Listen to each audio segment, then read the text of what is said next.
Mga kasayan, pwede bang ilagay yung ilaw na sasakyan sa ilaw ng ating motor? Ito kasayan, panoorin nyo para malaman nyo yung, yung kasagutan. Tulad ng mga ilaw ng Montero, ng Innova, ng Delica, ito galing sa Hyundai Grace. Mga L300. Ito siya kasayan natin na shield beam to ha. Yan, shield beam yung hindi napapalitan yung natin. Shield beam hindi napapalitan ng mga LED. Ito siya, susubukan natin kasayan pero kailangan natin ditong gumamit ng relay. Ito sa kasayan, ganito yung paglagay ng relay ha. Sasaglitan ko lang sa inyo kasi mayroon na tayong tutorial nito. Ito siya ba? Yung number 30 papunta sa battery.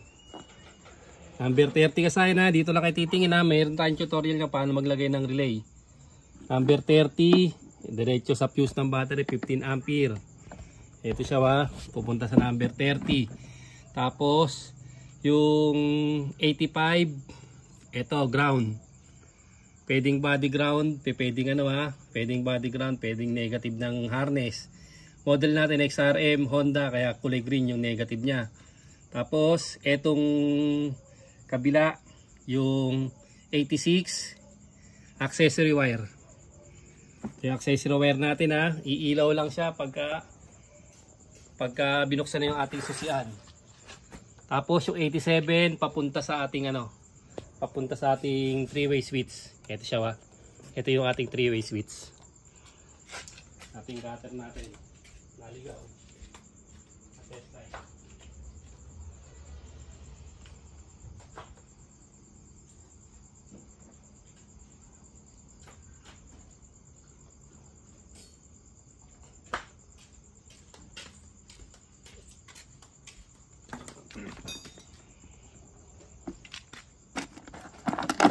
Kasayan na, testing natin para makita nyo.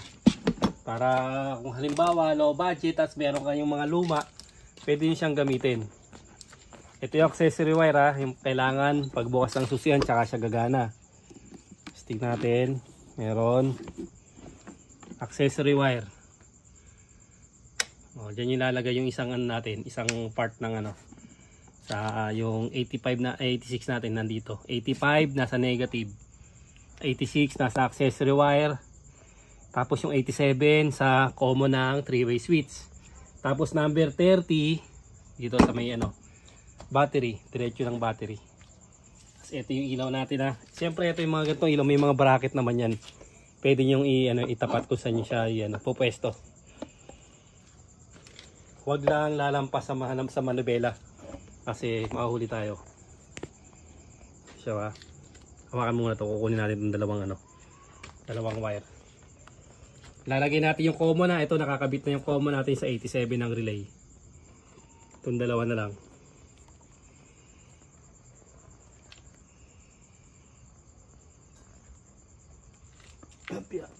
Saan kayo napunta yung cutter? Lagi na lang mamasyal. Huli natin yung ating high and low ha. Gagamitin natin high and low. Tapos testing din natin kung kaya ba ng reading ng ating reading ng ating battery.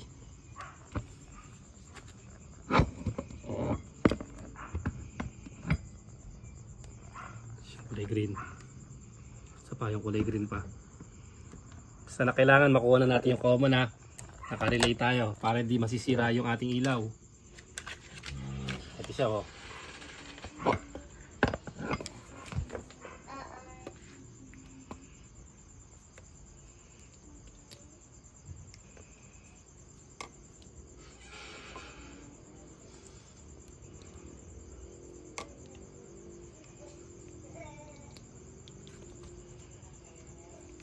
baka natin konti ha. Ito, ang paglalagyan natin ito yung high and low. Yung high natin dito ay yung green. Yung low yung red.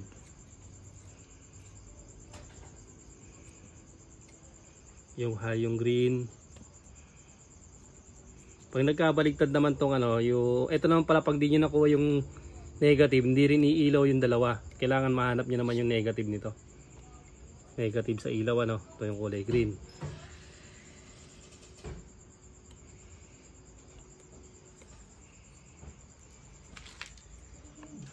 Ay kukuha ng negative. Abot ba rito? Kulang. Ito negative to eh. Ay kukuha ng negative. Wala ilagay yun.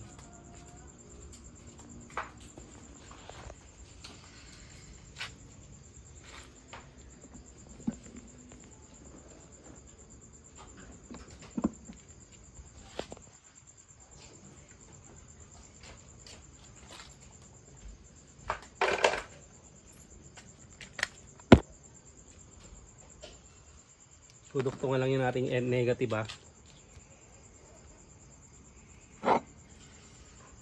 Tapos pwedeng body ground. Maganda nga sa body ground para solido yung ground niya.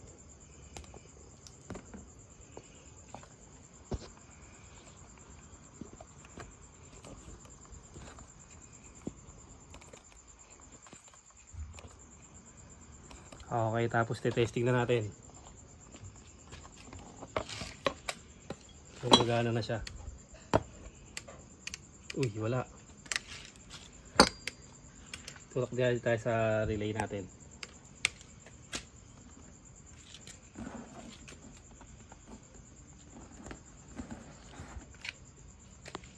Common. Tayo sa 30, hindi masyado madiin. Tapos mag-high tayo. Low, high, low, high. Okay, tutok tayo doon.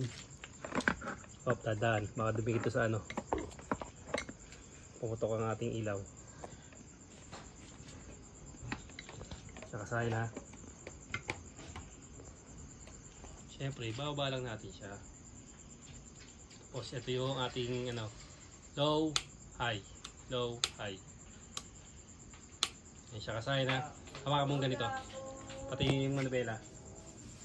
Yan lang ha. Papaanda rin natin para mas makita nyo yung ano. Yung konsumo kung kayang-kaya ng ating ano.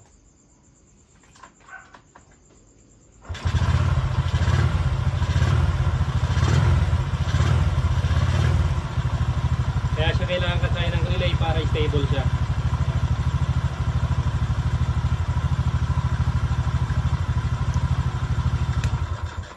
I-atras natin.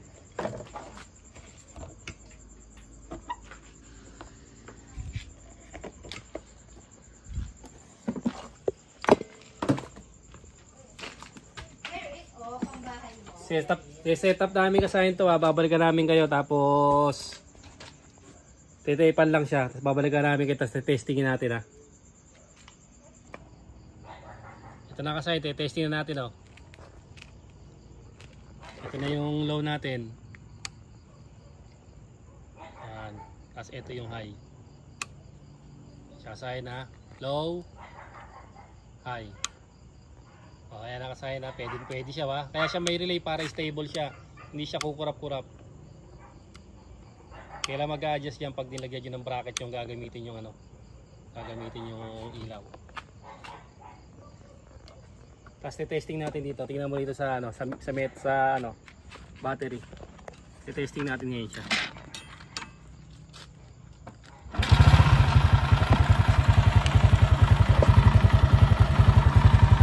Kung kayang-kaya ng ating battery yung ganyang mga ilaw.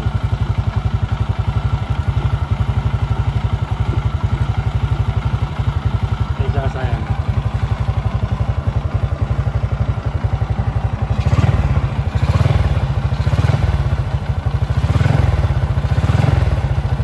Kaya naman kasayang, kayang-kaya naman ng ating battery.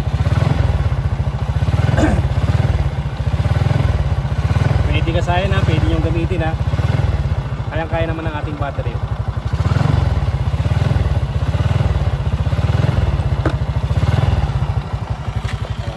Pwede kasahin pwede yung gamitin yung ano, yung ilaw ng sasakyan.